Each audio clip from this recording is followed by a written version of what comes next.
Ouf. On est en finale, hein, mais encore en galère. Encore. On n'est jamais rassuré. Bonjour à tous et bienvenue dans cette nouvelle vidéo du comptoir catalan. Et aujourd'hui, on se retrouve pour cette vidéo après-match Barça-Betis. Visca el Barça i visca la Pobla! Visca el Barça i visca Catalunya! Déjà, avant toute chose, le Barça remporte cette demi-finale de Supercoupe d'Espagne qui se déroule en Arabie Saoudite. Il le remporte au pénalty après un match à 2-2 jusqu'à la fin des prolongations et les tirs au but avec une victoire du Barça et surtout un grand match de Marc-André Ter Stegen. Il y a un truc que je ne comprends pas, qu'on a dernièrement. Pourquoi quand on mène, on joue mal? C'est pas logique. Quand on mène un match, le Barça commence à mal jouer. Et c'est insupportable. C'est insupportable parce que à chaque fois, on se fait remonter. On l'a vu dernièrement face à l'Intercity. On a eu chaud face à l'Atlético Madrid parce qu'ils n'étaient pas proches de l'égalisation.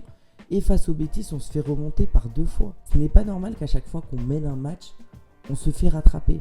C'est pas logique. Il faut le deuxième but. Et le deuxième but n'arrive jamais. Il arrive lorsqu'il y a une égalisation. Et c'est pas normal. Il doit arriver avant, quand tu mènes le match, tu contrôles. En plus, la première mi-temps du Barça, elle était très bonne. Elle était très bonne quand on menait pas au score, quand il y avait 0-0. Le Barça joue très bien. À partir du moment où il gagne 1-0, c'est plus le même jeu. Ils veulent toujours encore plus contrôler le ballon que de base. Ils veulent pas faire un pressing assez haut. Ils veulent pas jouer vite vers l'avant. Ils attendent que l'équipe d'en face monte pour par la suite partir en contre-attaque. Mais ça ne fonctionne pas. Et plein de fois, on se retrouve dans des situations où il y a des dégagements, des défenseurs centraux, et boum, on dégage, on perd la balle. Non, c'est pas comme ça qu'on joue. Tuer le match. Il faut qu'ils apprennent à tuer le match. Et ça va être très important. Pour remporter des grands trophées, il faut tuer des matchs. En menant 1-0, tu dois faire en sorte que l'équipe d'en face n'arrive pas à égaliser, bien évidemment, donc à tenir défensivement. Mais c'est pour ça qu'il faut avoir confiance dans notre défense. Parce que là, ces derniers matchs, notre défense est plus rassurante, grâce aussi à Araujo. Mais on sait très bien que plein de fois, on voit le Barça qui joue en défense, qui limite, est à la limite de mettre le bus, tout le monde derrière. Et quand on récupère, on essaie de jouer vite vers l'avant, mais il n'y a plus personne devant. Il n'y a que Lewandowski, Dembélé parfois qui traînent par ici, et parfois Ferran Torres. Alors ça, on va en parler.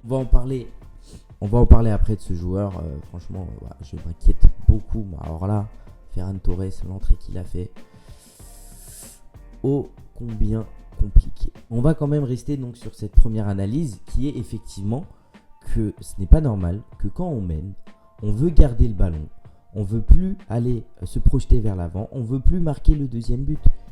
Comme ça, on va pas tenir toute la saison, on va gagner 0 titre.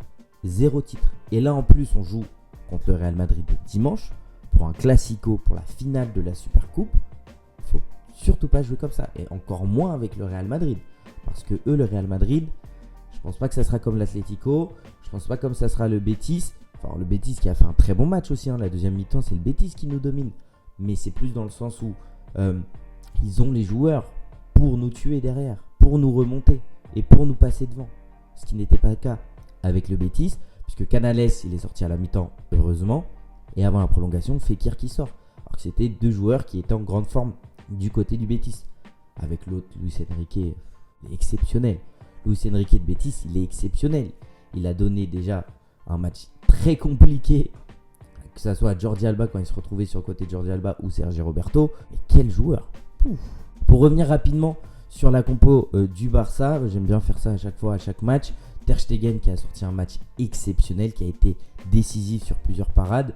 Sergi Roberto à droite, bon, il n'a pas fait un match exceptionnel, mais il n'a pas fait non plus un match catastrophique. Moi, en tout cas, je préfère quand même Sergi Roberto à droite que Jules Koundé. Alors, certes, défensivement, Jules Koundé apporte plus que Sergi Roberto, mais offensivement, Sergi Roberto, il va quand même un peu plus vers l'avant, il peut créer des occasions. Malheureusement, défensivement, il n'est pas bon. S'il y avait un des deux, de toute façon, qui était complet sur les 2 points, bien sûr qu'il serait titulaire à chaque match. Araujo, Koundé, Araujo qui sort aussi un très très bon match. Koundé, je ne sais pas ce qui s'est passé. Koundé, pour l'instant, on n'a pas retrouvé le Koundé de Séville. Clairement, on n'a pas retrouvé le Koundé de Séville. Donc j'espère qu'il va vite revenir. Mais pour l'instant, il a encore du mal. Jordi Alba à gauche qui fait son match comme d'habitude. Milieu de terrain, enfin il me met ce milieu de terrain. Il marche, en plus on a vu qu'il marche ce milieu de terrain. De Jong, Pedri, Gavi. C'était très beau à voir. C'était très beau à voir quand on menait pas une nouvelle fois. Parce que quand on menait, c'était n'importe quoi. Mais quand il y avait 0-0, c'était très beau à voir. Ce milieu de terrain fonctionne. De Jong en sentinelle, mais c'est parfait. C'est parfait, il va très bien remplacer Busquets sans aucune difficulté. Il va remplacer Busquets de la bonne manière, il faut lui faire confiance et ça y est. Il faut que De Jong soit titulaire. Je le répète à chaque vidéo, mais j'attends que ce moment arrive. Et quand je le vois une compo avec De Jong, je me dis voilà, j'espère qu'il va prouver. Il va prouver qu'il doit être titulaire. Et au final, je pense qu'il a prouvé puisqu'il a fait un très très bon match, même s'il est sorti. Alors là, ce changement, alors je ne le comprends pas du tout. Pedri, Gavi, donc Pedri toujours exceptionnel, Pedri.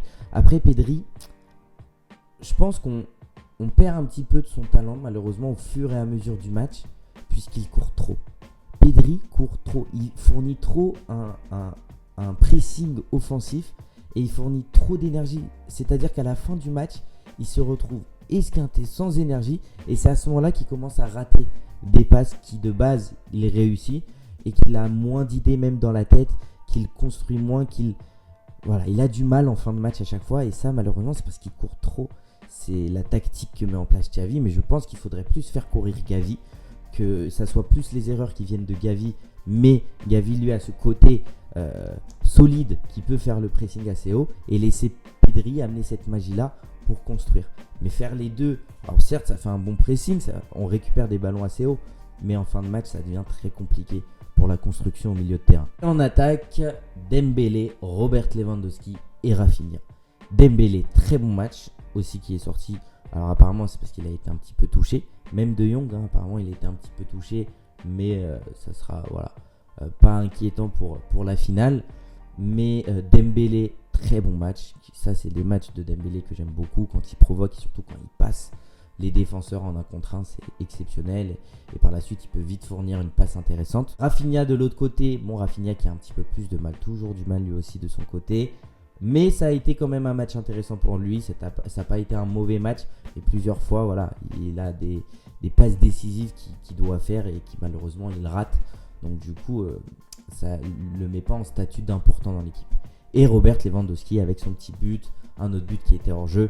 Voilà, Robert Lewandowski, il est très très important au Barça. Je pense que tout le monde s'en rend compte qu'il y a quand même un Barça avec et sans Robert Lewandowski. On l'a vu sur ses derniers matchs. Donc voilà, heureusement qu'il sera là pour la Super Coupe d'Espagne, pour la finale face au Real. J'aimerais du coup revenir rapidement sur ces changements. C'est quoi ces changements que nous a fait Xavi? Alors, on me donne l'explication qui sont touchés. À la limite, je peux comprendre. Mais De Jong, il n'avait pas vraiment l'air touché. Après, si c'est le cas, là c'est vrai qu'on va pas trop en discuter, mais mettre Busquets à la place de Jong, bien évidemment à quel moment il le met quand on domine, puisque Busquets, comme je vous l'ai dit, moi je trouve qu'il est meilleur, même si je le trouve plus bon, mais je trouve qu'il est meilleur quand on domine au score. Mais là il fallait pas changer De Jong. Il était meilleur joueur de la première période au Barça, il avait très bien joué, c'est lui qui construisait, c'est lui qui créait des actions. Je pense que c'était une erreur de la part de Xavi de l'avoir sorti. Et Ferran Torres qui rentre à la place de Dembélé. Bon, Dembélé, lui, il était plus touché que De Jong. Donc, bon, tu mets Ferran Torres. Moi, j'aurais plus mis d'abord Ansu Fati sur le match. Même s'il n'est pas en confiance. Mais Ansu Fati, je pense qu'il a besoin vraiment de beaucoup de minutes de jeu. Et par la suite, il nous a prouvé qu'il a fait un très très bon match. Très belle entrée d'ailleurs d'Ansu Fati avec ce but magnifique. Un don, ça se perd pas. Le talent ne se perd pas. Il a beau perdre en intensité à cause des blessures, mais en vivacité. Mais quand tu as un don, une reprise exceptionnelle, but magnifique. Donc Ansu Fati, j'espère que ce but va lui donner confiance et du coup qu'on va voir le niveau qu'il peut avoir. Et Ferran Torres, quelle entrée catastrophique. Catastrophique, il fait rien sur son côté. À aucun moment il tendait un contre un, alors qu'à Valence il le faisait très bien. Mais je pense qu'à City, il a appris un autre style de jeu, mais qui au final, je pense, ne le convient pas. Mais sinon, ouais, sur son côté, il fait rien du tout. Il n'arrive pas à dribbler, il ne tente pas, mais du coup, on ne sait pas s'il passe ou pas. Et quand il tente, malheureusement, ça passe pas. Et il fait des passes incompréhensibles. incompréhensible. Dans le jeu, il n'est pas important. Xavi qui dit qu'il est important dans le pressing, mais ça y est, à un moment donné, il faut des ailiers, pas pour faire un pressing, il faut des ailiers pour aller vite vers l'attaque et surtout pour créer des occasions et pour vite s'en procurer. Ce n'est pas le cas de Ferran Torres. Donc quoi, tu le mets pour qu'il court derrière le ballon? C'est pas ça un ailier. En plus, des fois, il fait des passes en retrait. À un moment donné, je pense que vous avez vu, il a fait une passe en retrait mais catastrophique. Il était au milieu de terrain. Les joueurs du Betis, il y en avait une bonne partie sur le camp du Barça. Il pouvait jouer vers l'avant. Il y avait des joueurs devant lui. Je crois qu'il y avait, si je ne me trompe pas, il y avait Lewandowski et Gavi, je crois, qui l'attendaient, ou Kessié, je ne sais plus. Et il fait en retrait, mais une passe vraiment directe au gardien. Ça aurait pu être très dangereux, mais surtout incompréhensible cette passe. Donc Ferran Torres, j'ai beaucoup de mal avec lui cette saison. On est à un match du trophée. Voilà, on a un match du trophée, on passe ces demi-finales grâce à cette séance de pénalty réussie, grâce à Ter Stegen, bien évidemment, mais les joueurs du Barça aussi qui ont très bien tiré les pénaltys. Mais on passe cette demi-finale, on se retrouve donc du coup en finale ce dimanche face au Real Madrid. Voilà, il manque plus qu'à gagner ce match face au Real, c'est une finale, c'est contre le Real. Voilà, il n'y a pas de question à se poser, on doit gagner ce match, je veux pas d'excuses. Il faut gagner ce match, ça va être notre premier trophée de cette saison, je l'espère, mais surtout un trophée que ça fait longtemps qu'on n'a pas, ça fait longtemps qu'on n'a pas plusieurs trophées en une saison, donc là ça serait bien de démarrer avec un trophée pour donner confiance par la suite et pour aller en chercher d'autres, et surtout face au Real Madrid ça serait largement plus de motivation, donc c'est un match très important, je pense décisif quand même sur cette saison. Il faut gagner ce match et il faut que le Barça joue très bien et ne tombe pas dans ce piège de lorsqu'il mène 1-0, de ne pas mettre le deuxième et de laisser un petit peu l'équipe adverse jouer un petit peu plus, de jouer vers les passes et d'avoir le risque de se prendre en contre-attaque, surtout contre le Real, ça peut faire très mal. Finir rapidement cette vidéo par les tops et flops de ce match. Pour moi, le top clairement sur ce match, ça sera Marc-André Ter Stegen qui nous a sorti un match exceptionnel, que ça soit lors du match où il a fait 4 parades décisives, vraiment décisives, c'était des buts que pouvait mettre facilement Betis, enfin facilement non, mais que pouvait mettre Betis, mais Ter Stegen qui est exceptionnel cette saison. Ça fait du bien de le retrouver à ce niveau-là. C'est peut-être les cheveux qu'il a maintenant, mais voilà, il vient dans cette saison avec un niveau exceptionnel et il est très très rassurant. Il remporte des face-à-face qui sont très importants et décisifs comme sur ce match. Et la séance de pénalty, il arrête 2 petits pénaltys. Ça a été vraiment un match parfait de la part de Ter Stegen, malgré les 2 buts qu'il se prend. Malheureusement, c'est 2 buts malheureux où il peut un petit peu rien faire à ce niveau-là. Donc voilà, ce sera le top de mon match, Marc-André Ter Stegen. Et le flop, alors j'avais hésité un petit peu entre Sergi Roberto et Ferran, parce que je me disais que Sergi Roberto il a fait quand même l'ensemble du match. Ferran lui il est rentré, mais non, Ferran il a tellement été catastrophique, alors que Sergi Roberto il a quand même proposé de choses intéressantes, que ça sera clairement pour moi Ferran Torres le flop de ce match. Je vous l'ai expliqué tout à l'heure, que ça soit ces passes en retrait qui ne veulent rien dire, que ça soit c'est un contre 1 qui ne tente même pas et qui ne réussit même pas. Et voilà, et la seule chose qu'il a fait de bien dans le match, il était hors jeu. C'était sur le but de Lewandowski, c'est la seule chose qu'il a fait de bien, il était hors jeu. Donc voilà, c'est clairement un flop. J'espère que Xavi va le mettre un peu sur le banc, plusieurs matchs, pour que Ferran se repose en question, parce que pour moi il a une manière de faire Ferran Torres que j'aime pas du tout.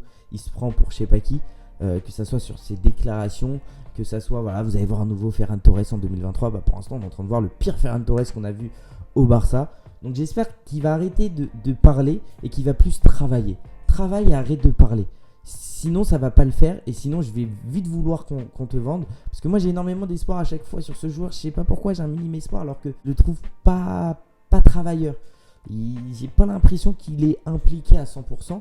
Donc j'espère, et il a intérêt à travailler et à arrêter de parler, parce que ça devient insupportable. Donc ça sera Ferran, mon flop. Ça sera tout pour cette vidéo. Donc du coup, analyse après match de la demi-finale de la Supercopa d'Espagne qui a opposé le Barça face au Betis, avec cette victoire du Barça à la séance de tir au but. J'espère que cette vidéo vous aura plu. N'hésitez pas à vous abonner à la chaîne Le Comptoir Catalan, à activer la petite cloche pour être directement au courant d'une sortie de mes vidéos, et aussi à me suivre sur mon compte Twitter Le Comptoir Catalan, et à lâcher un petit like pour donner la force. On est à un match d'un titre, un match classico, il faut le gagner. Surtout, n'oubliez pas, Visca Barça. Visca Catalunya y también Viva España. Ciao.